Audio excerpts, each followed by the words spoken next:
जय गुरु जी, शुक्राना गुरु जी। संगत जी, गुरु जी का लख लख शुक्राना, अरब अरब शुक्राना। मेरा नाम प्रकाश सुखवानी है, मैं ग्वालियर से हूँ। गुरु जी ने मुझे 2023 में जोड़ा अपने साथ। मैं मेरे ऐसे तो गुरु जी ने जाने कितने जन्मों से मेरे को अपने साथ जोड़ के रखा है, लेकिन इस जीवन में मुझे 2023 में जोड़ा, क्योंकि मेरी टोटल आवाज़ चली गई थी। आवाज़ चली गई तो यहाँ पे करीब दो ढाई साल पहले आवाज़ चली गई थी। तो मैंने यहाँ डॉक्टरों को बहुत दिखाया, तो डॉक्टर से कोई फर्क नहीं पड़ा। तो गंगा किसी ने बोला गंगा राम हॉस्पिटल चले जाओ, तो वहाँ गंगा राम हॉस्पिटल चला गया मैं।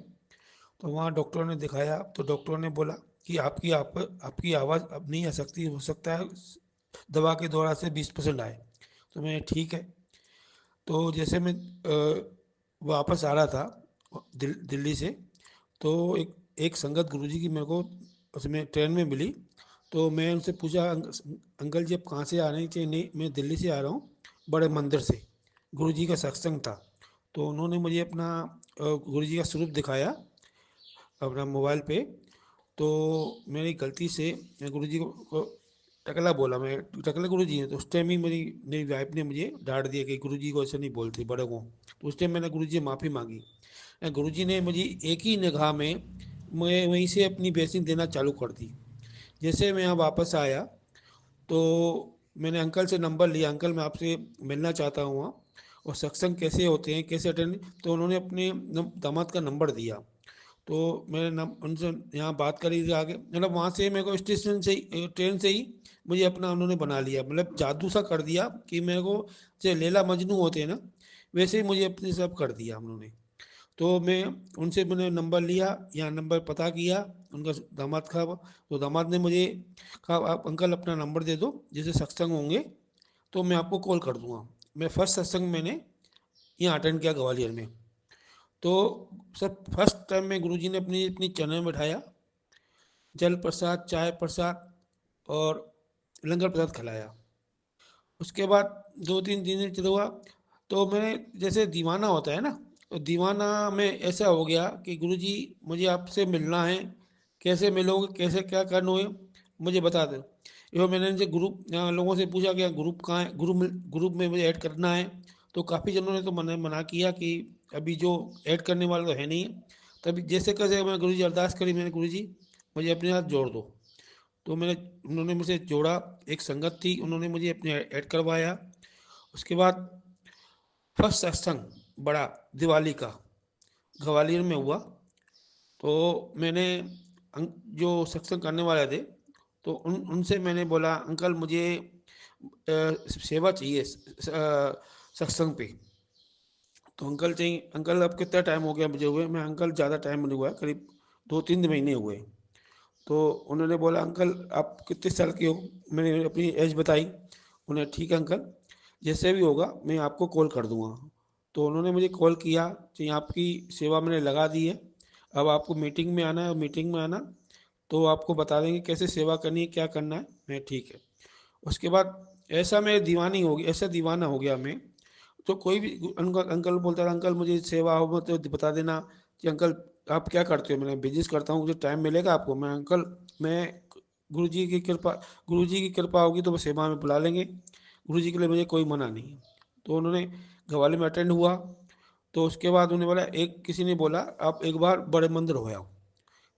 मैंने बड़ा मंदिर उनसे नहीं पूछा कहाँ है, उन्होंने छतरपुर में। मैं ठीक है कि मैं गुरु जी से जब जुड़ा मैं जीरो होके गया था। मैंने नहीं इनसे पूछा गुरु जी कैसे हैं, क्या है, किसका अवतार है, क्या है क्या।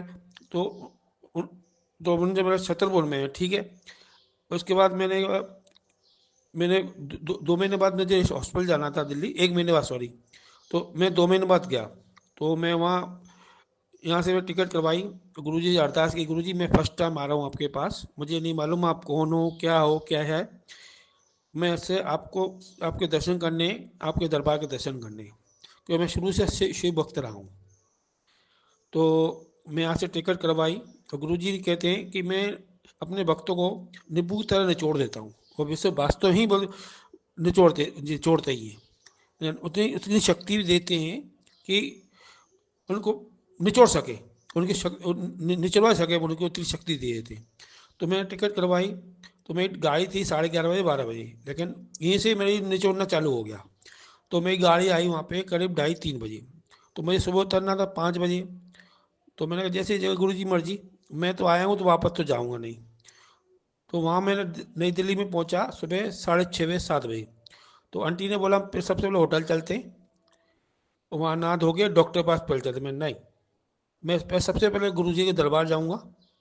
गुरु जी के दरबार वहाँ से स्टेशन से चाय वाय पी, वहाँ से बैठे मेट्रो में। मेट्रो में फर्स्ट फर्स्ट बार मैं दिल्ली में बैठा, मैंने आज तक नहीं बैठा था।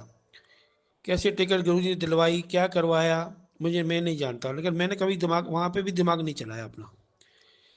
टिकट ली, हम तीनों जने थे, मैं, मेरी आंटी और मेरा बेटा। तो मैं वहाँ से बैठा, छतरपुर में उतरा। छतरपुर में उतर के नीचे ऑटो वाले चिल्ला रहे थे, छतरपुर बड़े मंदिर बड़े मंदिर बड़े। तो ऑटो वाले ने बोला अंकल आप 3 जने हो, एक एक एक सवारी और बैठाऊंगा। मैं ठीक है अंकल कोई बात नहीं, हम खड़े। तो आधा घंटा वहाँ पौन घंटा खड़ा रहे। तो सवारी आई नहीं। एक आंटी आई। तो आंटी आंटी को बिठाया।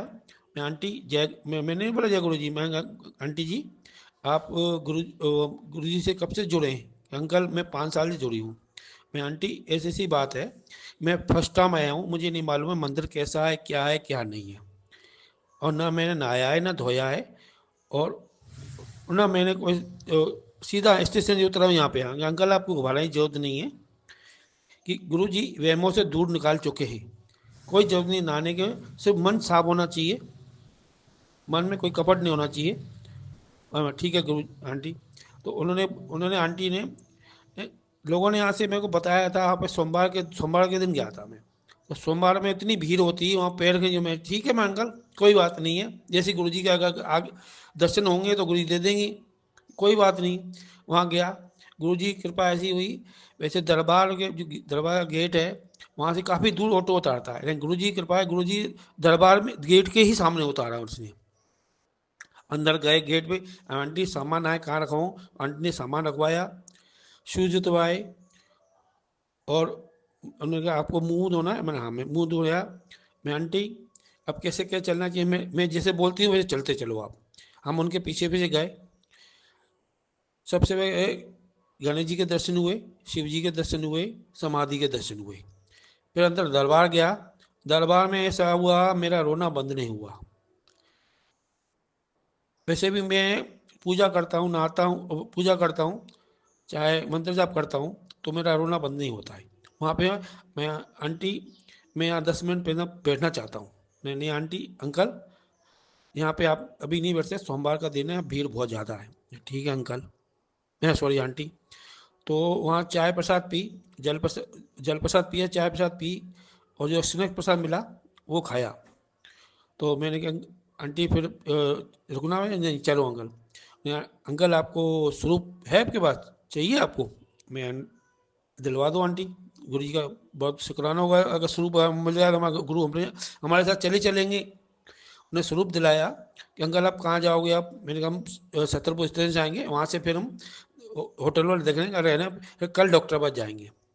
तो उन्होंने बोला चलो हम एक ही ऑटो चलते हैं।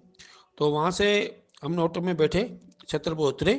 मैं आंटी आप ऐसा करिए अपना नंबर दे दीजिए, वो अगर काम पड़ गया आपको कॉल कर दूँगा। उन्हें ठीक है अंकल। मैंने नंबर लिया, नई दिल्ली में उतर के उनसे मैं नंबर लगाया, वो फ़ोन नहीं लगे। एक बार नहीं, दो बार नहीं, 3 बार, 4, फ़ोन नहीं लगे।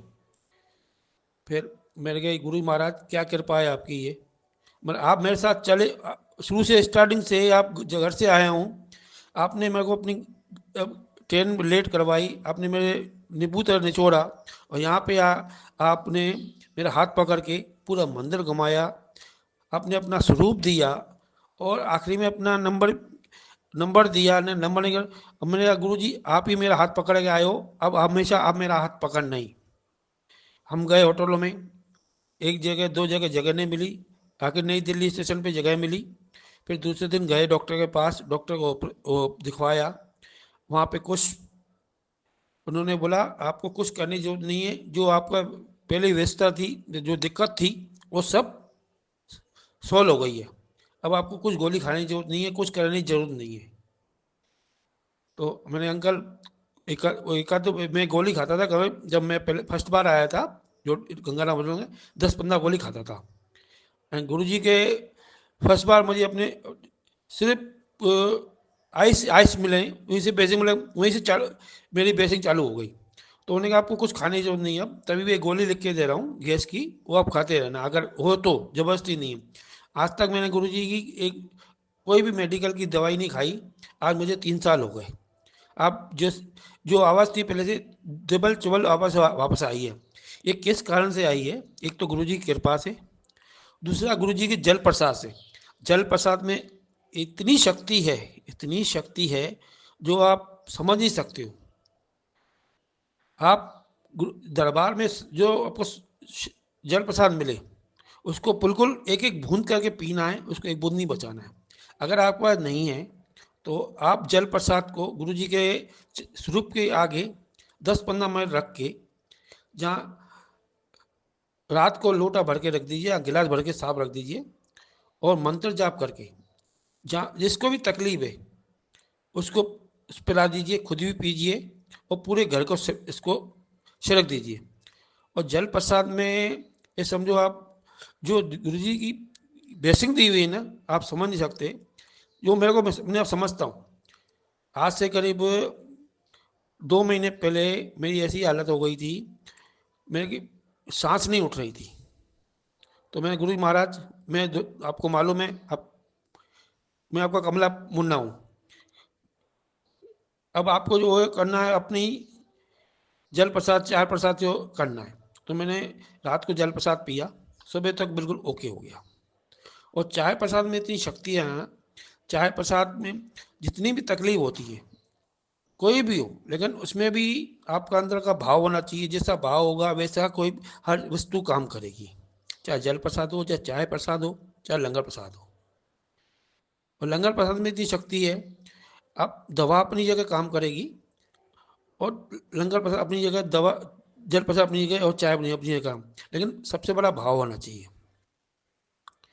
दूसरी सेवा मुझे अपने गुरु जी ने दी अपनी, तो गुरु जी को सिर्फ सेवा भाव से होती है। भाव मतलब आप सेवा भी करते रहें, उन तो उसका मंत्र जाप भी अंदर चलता रहे, जहाँ उनका सिमरन चलता रहे। सिमरन इतना जरूरी है। खाली सेवा करने से, सिर्फ जैसे हम किसी सेठ का नौकरी करते हैं, वो हमको तनख्वाह देगा अंदर, और सिमरन में वो शक्ति है। आपको यहाँ पे भी आपको गुरुजी बेसिंग मिलेगी, और जहाँ गुरुजी अपने साथ ले वहाँ पे भी आपको हमेशा बेसिंग मिलती रहेगी। आप भले मुंह से जोर से नहीं बोल रहे हैं, अंदर अंदर सिमरन चलता रहे, वो सेवा भाव जरूरी है। और दूसरी बात, गुरुजी को हंसता हुआ चेहरा बहुत पसंद है। सेवा हम करते हैं, बस मुंह में चलते जाए, संगत को देते जाए, चेहरे पे हंसी होना चाहिए। जय गुरु जी, शुक्राना गुरु जी। क्योंकि हम जितना गुरु जी को, क्योंकि हर किसी में गुरु जी है, चाहे सेवादार हो, चाहे संगत हो, चाहे पशु पक्षी हो, क्योंकि सेवा भाव जरूरी है। और अगर आपके पास समय नहीं है तो कोई बात नहीं, इनकी सेवा पूरी करो शुरू से लेकर एंड तक। और गुरु जी महाराज कहते थे कि मोबाइल यूज मत करो, लेकिन संगत गुरु जी सेवादार और संगत नहीं मानते, लेकिन अपनी बेसिंग दूसरे के पास पहुंच जाती है। इसलिए आपसे यही विनती है कि सेवा को समझिए, सेवा क्या चीज़ है। सेवा भी हर किसी को नहीं मिलती है, जिसकी किस्मत में लग जाती है उसको ही मिलती है। ये मेरी छोटा सा सत्संग था। आगे हो गुरु जी का चाहे तो आपके गुरु जी करवाएंगे। जय गुरु जी, शुक्राना गुरु जी। कोई गलती हो संगत जी, क्षमा करना मुझे। जय गुरु जी, शुक्राना गुरु जी, अनंतम अनंतम शुक्राना गुरु जी। गुरु पिताजी के श्री कमल चरणों में उनकी बेटी का कोटि कोटि प्रणाम, कोटि कोटि प्रणाम। जय गुरु जी, शुक्राना गुरु जी। मैं महामंत्र जाप करूंगी। ओम नमः शिवाय, शिव जी सदा सहाय। ओम नमः शिवाय, गुरु जी सदा सहाय। यह शुक्राना सत्संग में सागर अंकल के प्लेटफॉर्म पे शेयर कर रही हूँ। काफी समय के बाद मैं शेयर कर रही हूँ। संगत जी, मेरा नाम तो नहीं बताऊंगी। मैं इंदौर रहती हूँ, और अभी मैं 7 सितंबर को दिल्ली गई थी। तो गुरु पिताजी के काफ़ी समय से मेरे को मैसेज आ रहे थे कि तू बड़े मंदिर आ जा। और मेरे मन में भी बहुत दिनों से चल रहा था कि बड़ा मंदिर है कहाँ, मुझे जाना है। गुरु पिताजी ने वैसे तो बहुत कल्याण किए, बहुत सारी चीज़ें अच्छी होती है हमारी ज़िंदगी में, और गुरु पिताजी ने हाथ पकड़ा है तो सब चीज़ अच्छी हो ही रही है। तो मैं काफ़ी समय से ऐसा चल रहा था कि मैं गुरु पिताजी के मंदिर कब जाऊँगी, कब जाऊँगी, और आखिर में मैं मेरा वो टाइम आ भी गया था जाने के लिए। तो जाने से 2 दिन पहले गुरु पिताजी ने मुझे एक में थॉट दिया। मैं सो रही थी तो उन्होंने बोला कि तू, मेरा मतलब मेरी बॉडी को उन्होंने बोला कि तू यहाँ हाथ लगा। तो मैंने हाथ लगाया तो वहाँ कुछ प्रॉब्लम है। मैंने बोला कि मुझे कुछ नहीं पता, जब आपने ये याद दिलाया तो अब आप ही ठीक करोगे। और गुरु पिताजी ने पहले मैसेज भी किया था कि तेरे को पता ही नहीं कि तेरे अंदर क्या बीमारी है। तो जब मुझे पता चला तो मैंने गुरु पिताजी को ही बोला, गुरु पिताजी आप ही देखना, मुझे कुछ नहीं पता, मैं नहीं टेंशन लूंगी। अब हो ना, आपने याद दिलाया तो आप ही संभालो इन चीज़ों को। मैं बहुत खुश थी। और जाने से पहले 2 दिन पहले ये समस्या मुझे पता चली। फिर मैं हम दिल्ली 7 तारीख को निकले, 8 तारीख को हम दिल्ली पहुंच गए। 7 सितंबर को निकले थे। तो हम 8 तारीख को जब दिल्ली पहुंचे तो हमने रूम लिया। रूम लेके हम वहाँ पर नहाए धोए, और हमारे मेरा पूरा ग्रुप था साथ में, हम 7 लोग थे। वहाँ से हमने गाड़ी करी दिल्ली घूमने के लिए, क्योंकि पूरा दिन हमारा था और हमारी शाम को ट्रेन थी, रात को 8 बजे 9 बजे के बीच में। तो हम लोग फिरे तो वहाँ घूमे, क्योंकि हमें ट्रेनिंग में जाना था, हमारे उत्तराखंड ट्रेनिंग थी। तो हमारी रात को ट्रेन थी, तो हम पूरा दिन घूम लिए। तो हमें घूमना ऐसा था कि बड़े मंदिर भी जाना था और दिल्ली भी घूमना था। तो हम पहले क्या हुआ, हम इंडिया गेट गए, हमने गाड़ी करी। गाड़ी में भी गुरु जी का स्वरूप था, गाड़ी चलाने वाले भैया भी वो गुरु परिवार ही है। मैं बहुत खुश हो गई कि मेरे को अब गुरुजी ही लेने आए हैं, और काफ़ी समय का इंतजार मेरा खत्म हो जाएगा। मैं बहुत खुशी, मंत्र जाप भी मेरा चल रहा था, और मेरी समस्या थी तो मैं लोटा ब्लेस करवाने के लिए भी लेके गई थी। मेरे सारी चीज़ें मैंने मतलब मैं उसी हिसाब से ही रेडी हुई थी कि मुझे मंदिर जाना, और मैं बहुत खुश थी। हमने इंडिया गेट घूमा, हमने राज गार्डन घूमा, और हमने और भी बहुत सारी जगह घूमा। लास्ट में जब हमारा मंदिर जाने का टाइम आया तो जो छतरपुर में शिव शक्ति मंदिर है, काली माता का मंदिर है, वहां पर वो मंदिर में हमें ये लेके गए गाड़ी वाले भैया। तो हमने उनको बोला, जैसे मैं गई तो मेरे को वो जगह अजीब सी लगी। मैंने बोला बड़ा मंदिर तो ये नहीं है, मैंने कभी देखा नहीं, हालांकि वीडियो वगैरह में देखा है। तो मैं यूँ बोलूँ कि ये जो बड़ा मंदिर है ये नहीं है, तो वो गाड़ी वाले बोले नहीं ये बड़ा मंदिर है। मेरी बात भी हुई उनसे कि नहीं ये नहीं है। तो मैंने सोचा हो सकता है ये पीछे का रास्ता हो। तो मेरे को एक आंटी मिली, हमने चप्पल जूते हमारे उतार दिए। वहां पर एक आंटी मिली, मैंने बोला, बड़ा मंदिर यही है क्या? तो वो बोले हाँ हाँ यही है। तो मेरे को लगा कि पीछे का रास्ता है, अंदर होगा। मैं अंदर गई, वहां पर भी मैं ढूंढूं कि बड़ा मंदिर कहाँ है, मुझे बड़ा मंदिर मिले ही नहीं। वो मेरा मन दुखी हो गया, बहुत दुखी हो गया। मेरे हाथ पैर कांपने लग गए, मेरे पंख लग गए मेरे हाथ पैरों में कि मैं तो उड़ के जाऊं। मेरे को बहुत खुशी हो रही है अंदर से कि बड़ा मंदिर जाना ही है। मन में ऐसे विचार चल रहे और रोना भी आए। तो मैं अंदर गई, पुजारी जी से पूछा कि पुजारी जी यहाँ पर बड़ा मंदिर है क्या? तो पुजारी जी बोलने लगे, इतने में अंकल आ गए। तो अंकल बोले कि हाँ है ना, बड़ा मंदिर यही है, मैं ही होके आया, तुम पहली फुर्सत में वहां जाओ, मैं वहीं से आया हूँ, तुम्हारा बुलावा आया है, तुम जाओ तुम्हारा बुलावा आया, ऐसा बोला उन्होंने। मैंने पुजारी जी को बोला, पुजारी जी मुझे एक फूल दे दीजिए। तो उन्होंने मुझे 3 फूल दिए, 2 गेंदे के, एक गुलाब का, उसमें एक लड्डू भी दिया था। और मेरे को बहुत रोना है, मैं वहां दर्शन करूं, पहले गणेश जी, हनुमान जी, ये सब मतलब इनके दर्शन भी कर रही हूँ। तो मैं उनको यूँ बोलूँ मुझे बड़े मंदिर जाना, मतलब मन नहीं लगा मेरा, मेरे को सिर्फ बड़ा मंदिर की ही चाहत थी। मैं उस मंदिर में कैसे पहुंची, उनकी कृपा से पहुंची या गुरु जी की कृपा से पहुंची, मुझे नहीं पता क्या हुआ। पर उस मंदिर में गई, पर मंदिर में वो भाव ही नहीं आए कि मैं मंदिर आई हूँ, बस गुरु पिता को ढूंढ रही हूँ, बड़े मंदिर को ढूंढ रही हूँ वहां पर। फिर वहां से मैंने पुजारी जी से बोला, तो उन्होंने बोला कि यहाँ से 8 किलोमीटर दूरी पे, और जो अंकल जी मेरे को बताया कि मैं अभी होके आया हूँ, तुम जाओ, वो अंकल जी मेरे पीछे पीछे नीचे तक आए, और वो बोल रहे कि नहीं तुम जाओ, बोले मैं बड़े मंदिर से ही होके आया हूँ, तुम पहली फुर्सत में जाओ, तुम्हारा बुलावा आया है। वहां पर मैंने सबसे बात कर ली मेरे ग्रुप से, और जब मैं बोलने गई गाड़ी वाले से, तो गाड़ी वाले ने बहस करी, बोले नहीं ये बड़ा मंदिर ये है, वो बड़ा मंदिर, वो बल्कि जो हमारे साथ वाला गाड़ी वाला था ना, वो, मैंने सोचा कि हमारी जो गाड़ी की बात हुई है, जेंट्स लोगों ने, अंकल जी जो हमारे साथ थे उन लोगों ने बात कर ली होगी। पर ऐसा कुछ नहीं, वो उनको पता नहीं, क्योंकि गुरु संगत तो हम मानते हैं गुरु जी को। और मैं बेफिक्र हो गई। फिर मैंने उनको बोला गुस्से गुस्से में कि आप गुरु जी को मानते हो, आप गुरु जी का स्वरूप लगा के गाड़ी में हमें घुमा रहे हो और आप झूठ बोल रहे हो। तो वो यूँ बोले कि अगर पहले से आपको पता था कि बड़ा मंदिर जाना तो आपने पहले क्यों नहीं बताया? तो मैंने बोला मुझे क्या मालूम कि आपको पता नहीं है। ऐसी बहस भी हुई हमारी वहाँ पर हमारा उस दिन बात होते-होते उन लोगों ने हमें दूसरी-दूसरी जगह घुमाया, पर बड़े मंदिर हमें बिल्कुल लेके नहीं गए। और मैंने बोला कि आप हमें मंदिर ही जाना है, क्योंकि हमारी प्रॉब्लम, मैंने ये भी बात बताई कि मैं मंदिर के लिए ही 8 महीने से इंतज़ार कर रही थी, मुझे जाना है, बहुत ज़रूरी है, मेरे को रोना-रोना आ गया संगत जी उनके सामने, पर उन लोगों को बिल्कुल भी दया नहीं आई। और मैंने बोला कि मेरे को समस्या है, मेरे को जाना है, मैं कुछ सोच के आई हूँ, मुझे बड़े मंदिर जाना है। पर उन लोगों ने हाँ भी नहीं की और ना भी नहीं की और बोले कि तुम्हारे पीछे दिन भर क्या गाड़ी घुमाते रहेंगे, ऐसे उल्टे जवाब दिए। मैंने बोला क्यों, हम तो बात करके ही आपकी गाड़ी में बैठे थे। पर उन्होंने हमारी बात को कोई महत्वता नहीं दी। और जो हमारी गाड़ी चला रहा था वो गुरु परिवार ही था, गुरु संगत ही था। उसने जो मेरे साथ में जो एक अंकल जी थे उनके सामने फोन लगाया तो उन्होंने बोला कि मैं बड़े मंदिर में ही हूँ।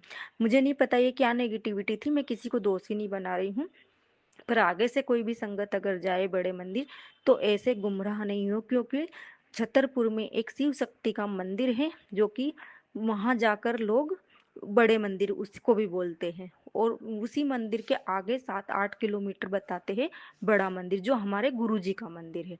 ये गलतफहमी मेरे साथ हुई है, आगे चल के किसी और के साथ भी हो सकती है, इसलिए मेरा ये सत्संग करने का है, इसलिए मैं कर रही हूँ सत्संग, ताकि मैंने जो गलतफहमी मैं ये मंदिर में दर्शन उस दिन नहीं कर पाई, जहाँ 8 तारीख को मेरे को दर्शन करना था, मेरे दर्शन हुए हैं 14 तारीख को। फिर मैं यहाँ से मेरे को रोना भी आया, उन लोगों ने बहुत दुखी कर दिया और मैंने बोला भी सही कि आज आपने मन बहुत दुखाया है।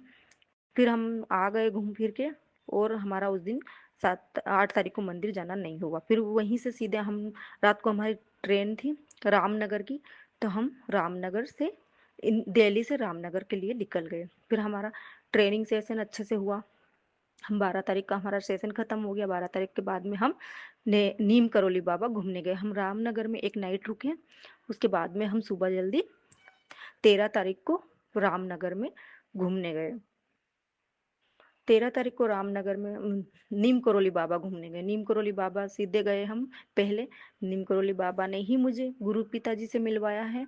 नीम करोली बाबा ने ही मुझे बोला था कि तेरी जीवन में गुरु आ रहा, तो मैं सीधे नीम करोली बाबा गई। जो भी प्रसाद लेना था मैं रामनगर से ही लेके गई थी उनके लिए, कम्बल वगैरह सब। तो फिर वहां से भी हमें वो जो कम्बल लेके गई थी, उन्होंने, पंडित जी ने बोला ये घर लेके जाओ, घर पे पूजा करना। हम रामनगर से नीम करोली बाबा गए। नीम करोली बाबा के दर्शन अच्छे से हुए। नैना देवी मंदिर गए, वहां पर भी बहुत अच्छे से दर्शन हुए, बहुत अच्छा लगा नैनीताल घूमकर। फिर हम आ गए वापस से रामनगर। रामनगर आए, हमारी ट्रेन थी वापस से। फिर हम वापस से गए दिल्ली। दिल्ली में हम 14 तारीख को गए। 14 तारीख के दिन हमारे, हम सेम वैसे ही हुआ, उस दिन था संडे। तो हमारा, जिस मेरे साथ में जो आंटियाँ थी उन्होंने बोला कि हमें घूमना है, जो कि यहाँ पर एक बाजार पड़ता है, संडे के दिन वो बाजार रहता है जहाँ पर थोड़ी सी कम रेंज की चीजें मिलती है। वो बहुत बाजार में रस भी रहता है। तो आंटी और हम लोग सीधे, मतलब हमारे 4:50 पे गाड़ी, हमारी ट्रेन ने हमें उतार दिया। तो हम थोड़ी बहुत देर 10-15 मिनट रुके और हमारे ग्रुप वाले बोले कि चलो घूम के आते। तो हम, हमारा बड़ा मंदिर तो जाना था, बड़े मंदिर का टाइम पता नहीं था कि 4 बजे खुलता है मेरे को। और वहां पर एक चीज ये भी हुई कि मैं जब दिल्ली पहुंची तो मेरा नेट बंद, फोन मेरा चल नहीं रहा, वाईफाई का लेके मैं कनेक्ट कर रही हूँ। और रामनगर आई नीम करोली बाबा से, वो मेरा फोन लॉक हो गया। पता नहीं क्या प्रॉब्लम है, फोन लॉक हो गया, सिर्फ फोन आ रहा है, कर नहीं सकती हूँ। ये मेरी समस्या हुई, क्या मालूम क्या ये नेगेटिविटी थी, मुझे कुछ भी नहीं पता है कि कौन सा कष्ट काटा गुरु पिताजी ने मेरे ऊपर का, या कोई नजर थी, क्या है मुझे नहीं समझ में आ रहा। फिर हम संडे के दिन जब चोर बाजार जो वहाँ दिल्ली में लगता है, तो वहां पर वो जो गाड़ी वाले भैया वो बोलते हैं यहाँ तो बहुत भीड़ है, तो आप बड़े मंदिर चल जाओ। अब मेरे को उस दिन पता नहीं था कि बड़ा मंदिर 4 बजे खुलता है संडे के दिन। अब हम तो बेफिक्र होके हमने सोचा चलो ठीक है बड़े मंदिर चले। अब गाड़ी वाले ने हमें वहां छोड़ दिया, ऑटो वाले ने, अब ऑटो वाले ने वहां छोड़ा। तो हम बड़े मंदिर तो देख के बहुत खुशी हुई कि बड़ा मंदिर, अब हम सही जगह पहुंचे। मन में बहुत खुशी हुई और मेरे को लगा कि अब मेरा मायके में आ गई हूँ, मैं बेफिक्र हूँ, मेरे दर्शन हो गए मेरे गुरु पिताजी के, मुझे कुछ नहीं चाहिए। वहां जाके देखा संगत जी, तो वहां मंदिर बंद। सेवादार अंकल बोलते हैं मंदिर तो 4 बजे खुलेगा। हमने बोला यहाँ कुछ नहाने की कोई व्यवस्था है? तो उन्होंने बोला नहीं यहाँ तो नहीं है, वापस से हमें उसी मंदिर में पहुँचाने बोला उन्होंने कि छतरपुर में जो मंदिर है, वहाँ जाओ, वहाँ आपको नहाने की व्यवस्था मिल जाएगी और मंदिर आपको 4 बजे ही खुला मिलेगा। तो वापस से मन उदास हो गया कि हमारे पास टाइम बचा नहीं और उसी दिन हमारी वापस से ट्रेन थी। 9:50 पे वापस से हमारी ट्रेन थी। मैंने बोला अब करूँ तो क्या करूँ? मन में यही दुखी तो वो सेवादार अंकल बोले कि यहीं से मत्था टेक के चले जाओ। तो हमने वहाँ से ही मत्था टेका और हम वापस से आ गए। फिर हम वो आंटी जो मेरे साथ में आंटियाँ थी, वो बोलती हैं वो गुस्सा हो गई कि तुम्हारी किस्मत में मंदिर जाना ही नहीं है। तो मैंने बोला नहीं ऐसा मत बोलो, हमारे गुरुजी ऐसा नहीं करते हैं। हमारा मन दुखी हुआ उन्होंने ऐसी बात बोली तो बहुत दुखी हुआ क्योंकि उन्होंने पैसे गिनवाए कि पैसे बेफिज़ूल के चले गए ऑटो वाले के। हम दिल्ली घूम लेते, चोर बाज़ार घूम लेते मतलब उनके सामने मैं बुरी बन गई। उनकी तरफ से मैं पूरी तरीके से बुरी इसलिए बनी कि जब हमें दिल्ली 8 तारीख को घूमना था उस दिन भी गाड़ी वाले से बहस हुई और जब संडे के दिन 14 तारीख को भी दर्शन करना था जब भी मंदिर बंद था तो मुझे नहीं पता गुरु पिताजी ने ये क्या मेरे साथ में क्यों ऐसा किया कौन सी नेगेटिविटी थी मुझे कुछ नहीं पता है बस इतना है कि मैं उस समय बहुत दुखी हो गई थी क्योंकि उन्होंने जब पैसे गिनवाए कि नहीं हमारे पैसे लग गए मुझे बहुत बुरा लगा कि हमारे गुरु पिताजी के लिए तुम पैसे मत देखो हमारे गुरु पिताजी तो सबका कल्याण करते हैं तो हम दुखी भी हुए और वो आंटी जब से लेके आज तक मेरे से बात भी नहीं कर रही है पता नहीं क्या नेगेटिविटी थी तो वो मेरे को या मुझे नहीं पता वो जब से मेरे से बात भी नहीं कर रही मैंने बोला कोई बात नहीं मेरे गुरु पिताजी है ना मेरे साथ मुझे कोई दुनिया की कोई फिक्र नहीं है मेरे गुरु पिताजी मेरे साथ है मुझे कुछ नहीं चाहिए वो आंटी ने बात करना बंद कर दिया मैंने कहा, हाँ ठीक है कोई बात नहीं क्योंकि मेरे गुरु पिताजी का जब कुछ भी बात आएगी तो कोई पैसे हो या कुछ भी हम नहीं देखते हैं मेरे गुरु पिताजी के लिए हम सब कुछ करने के लिए तैयार कोई भी परेशानी होगी हम उठाने के लिए तैयार है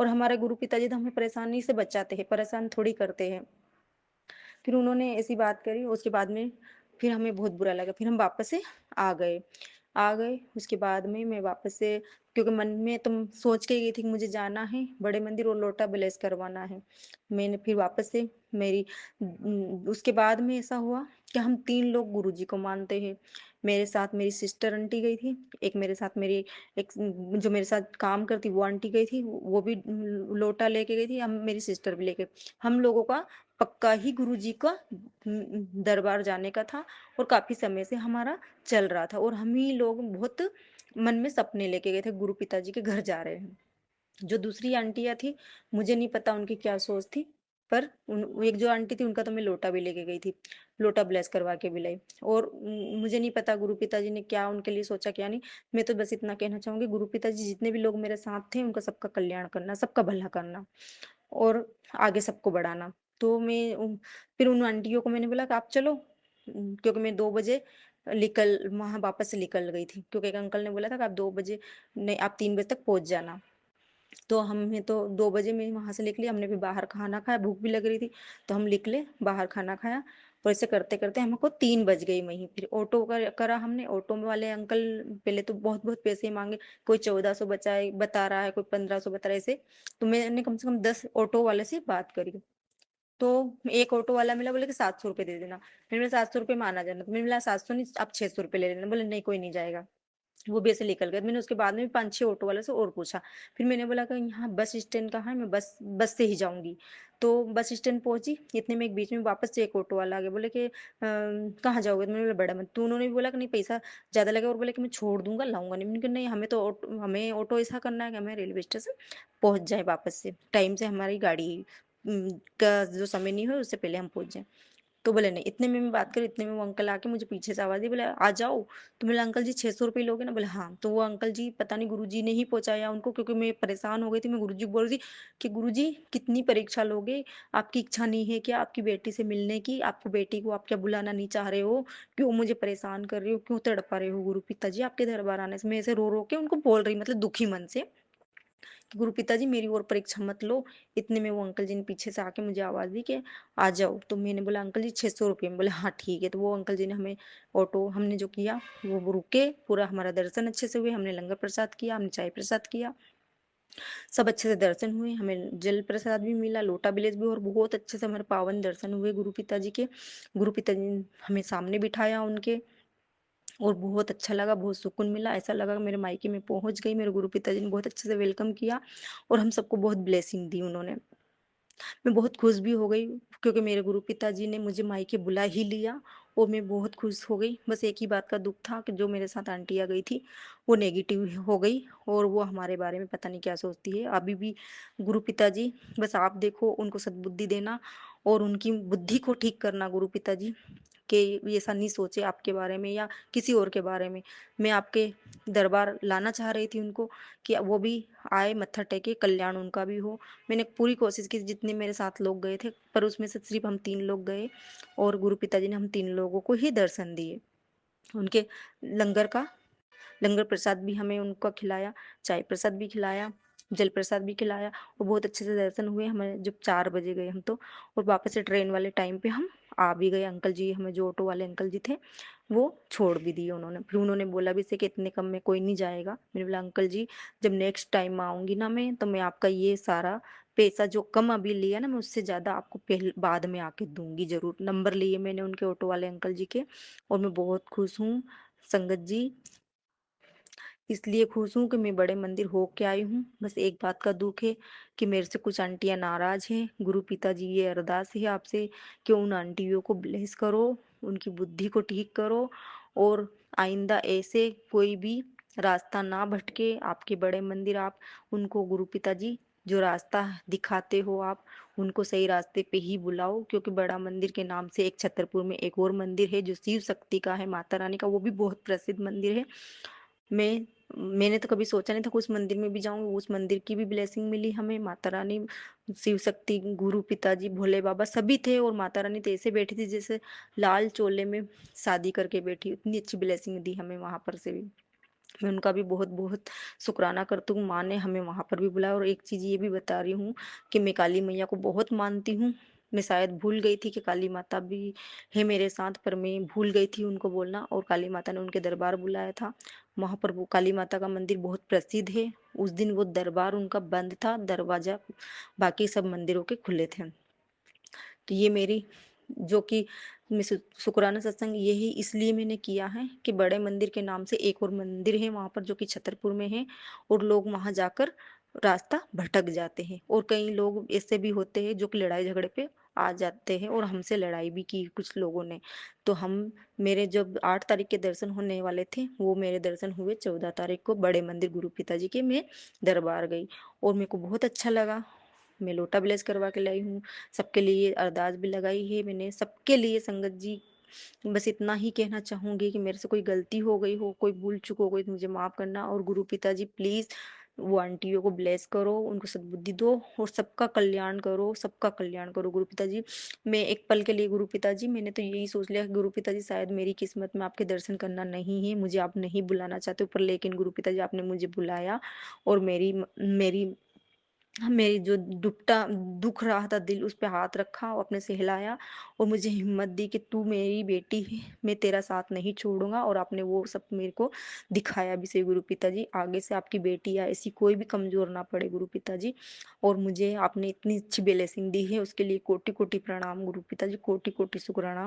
मैं बहुत बहुत बहुत खुश हूँ गुरु पिताजी कि आपने मुझे बड़े मंदिर बुलाया। गुरु पिताजी ऐसे ही बस अपनी बेटियों को आप साथ देना। आपकी बेटियाँ, बहुत सारी बेटियाँ दुखी है गुरु पिताजी, बहुत सारी बेटियाँ दुखी है आपकी। सबको रास्ता दिखाना, सबके बच्चों को खुशियाँ देना, सबके माता-पिता को खुश रखना, जिसको जैसी ज़रूरत है ना गुरु पिताजी, उस वैसी उनकी ज़रूरतें पूरी करवाना गुरु पिताजी। गुरु पिताजी एक चीज़ ये भी है, जब मैं नीम करोली बाबा गई थी ना, तो मुझे जो बादल में गुरु पिताजी हनुमान जी का स्वरूप बनता हुआ दिखा। और संगत जी एक चीज़ ये भी बताऊँ, जब हम खाना वहीं पर जो हमारा स्वरूप हनुमान जी का बनता हुआ दिखा बादल में, वहीं पर ही गुरु पिताजी अंदर जब हम खाना खा रहे थे, तो गुरु पिताजी ब्लैक कलर की बटरफ्लाई में अंदर ही घूम रहे थे, मतलब शीशे पे बैठे थे। ऐसा लग रहा था गुरु पिताजी यहाँ घूम रहे हो, बादल में वहाँ स्वरूप बन रहा है हनुमान जी का। ये चमत्कार किए गुरु पिताजी ने, मतलब गुरु पिताजी ने मुझे अकेला बिल्कुल नहीं छोड़ा। मैं बोल के गई थी, गुरु पिताजी को लेके गई थी, गुरु पिताजी मेरा साथ देना हमेशा। हमेशा साथ भी दिया। और इस बार मैं अगले साल मैं बोल के आई थी, जब मेरे जीवन में गुरु पिताजी कब से थे मुझे नहीं पता, पर गुरु पिताजी को मैं जानती भी नहीं थी। नीम करोली बाबा को भी मुझे 2 साल से किसी ने बताया था, पर 2 साल बाद में गई हूँ नीम करो करोली बाबा, क्योंकि मैंने कभी सुना नहीं था। मुझे तो एक अंकल जी ने बोला था कि आप यहाँ तक आए हो तो नीम करोली बाबा जाना। मैंने कहा अभी तो मैं जा रही हूँ, अगली बार आऊँगी। तो मैं इस बार होके हम आए थे। तो नीम करोली बाबा जब मैं गई थी तो उस समय भी मेरा मन बहुत दुखी था। मैं बोल के गई थी कि मैं इस बार तो रोते-रोते आई हूँ, अगली बार हँसते-हँसते आऊँ। तो इस बार मैं बहुत खुश थी क्योंकि मेरे पास 2 खुशियाँ थी। एक बड़े मंदिर जाने की खुशी, एक नीम करोली बाबा के दरबार जाने की खुशी। तो मैं डबल खुश थी और मेरे पूरे रास्ते में खुश ही रही, पूरे रास्ते खुश रही मैं। आंटियों ने नेगेटिविटी की थी, पर मैं उसके लिए भी गुरु पिताजी आपसे अरदास कर रही हूँ कि उन लोगों को माफ़ करना, वो कुछ नहीं जानते हैं। और जब बड़ा मंदिर कोई आता है ना गुरु पिताजी, तो आपके दर्शन हमेशा सबको हो, कोई दुखी होके ना जाए। और हम भी रास्ता भटक गए थे गुरु पिताजी, हमारे साथ भी जो भी अंकल थे, उन लोगों ने हमें दर्शन करने नहीं मतलब 8 तारीख तक दर्शन हो जाते गुरु पिताजी, पर नहीं, उन लोगों ने हमें गाड़ी में इधर-उधर घुमाते रहे। आप उनको भी सद्बुद्धि देना कि आगे से वो किसी के साथ ऐसा नहीं करे। और अंकल जी, सागर अंकल जी, ये मेरा शुक्राना सत्संग शेयर करना, क्योंकि ये सत्संग शेयर करोगे ना तो ये लोगों तक मैसेज जाएगा। ऐसे जब गुरु पिताजी के मंदिर जाने के लिए कोई जाता है तो लोग गुमराह हो जाते हैं, क्योंकि छतरपुर में भी एक मंदिर है शिव शक्ति के नाम से, वहां पर ले जाके लोग छोड़ देते हैं। उसके बाद में हम बताते तो, क्योंकि वो मंदिर और आगे पड़ता है गुरु पिताजी का मंदिर, बड़ा मंदिर, तो वो फिर बहाने कर लेते। और हमारे साथ में सेम यही हुआ। में कोरोना भी बहुत आया और मैं नहीं दर्शन कर पाई थी 8 तारीख को। इसलिए क्या, बस इतना ही है कि ये सत्संग शेयर करना, ताकि आगे चल के लोगों को ये मालूम रहे कि छतरपुर में भी बड़ा मंदिर है, शिव शक्ति का मंदिर है। और वो मंदिर बहुत बड़ा है, बहुत बड़ा है। वहाँ जाकर ही जैसे ही मेरे पैर टिके तो मेरे को अजीब-सा लगा कि ये मंदिर नहीं, मैं ढूँढ रही हूँ गुरु पिताजी को कि बड़ा मंदिर ये नहीं है। और जब बड़े मंदिर गए तो बहुत सारे अच्छा लगा कि अब मेरे मायके आ गई हूँ, बहुत फीलिंग अच्छी आई। और गुरु पिताजी ने बहुत अच्छे से उनकी बेटी का वेलकम किया। सब सारी चीज़ों का ध्यान रखा गुरु पिताजी ने, बहुत अच्छे से उनका लंगर प्रसाद व चाय प्रसाद सारी चीज़ें हमें मिली और जल प्रसाद भी मिला। बहुत कुछ अच्छा लगा। और गुरु पिताजी ने अपनी बेटी को बुलाया, वही बहुत बड़ी कृपा हुई मेरे ऊपर। ऐसे हर बेटी के ऊपर कृपा करे। मैं अपनी वाणी को यहीं विराम देना चाहूंगी। मेरी अगर कोई भी बात बुरी लगी हो सत्संग में तो मुझे माफ कर देना। संगत जी, गुरु जी और सागर अंकल जी, ये मेरा शुक्राना सत्संग शेयर करना, क्योंकि मैंने काफी समय के बाद किया है। और गुरु पिताजी ने बहुत कल्याण की है, बहुत ही कल्याण करते हैं हमारी ज़िंदगी में। जब से गुरु पिताजी आए, जब से हम बहुत अच्छे रहते हैं, टेंशन नहीं है किसी बात का। गुरु पिताजी ने सब संभाले ही रखा है। जय गुरु जी, शुक्राना गुरु जी, अनंतम अनंतम शुक्राना गुरु जी। छोड़ दिया इस जीवन का सब भार तुम्हारे हाथों में है, जीत तुम्हारे हाथों में है, हार तुम्हारे हाथों में। मुझ में तुझ में एक फर्क, मैं हूँ तुम हो नारायण, मैं हूँ संसार के हाथों में, संसार तुम्हारे हाथों में। गुरु पिताजी, ये मेरा शुक्राना सत्संग आपके श्री कमल चरणों में अर्पण है। गुरु पिताजी, इसे स्वीकार करना और आगे जो रास्ता भटके उनको रास्ता दिखाना। जय गुरु जी, शुक्राना गुरु जी।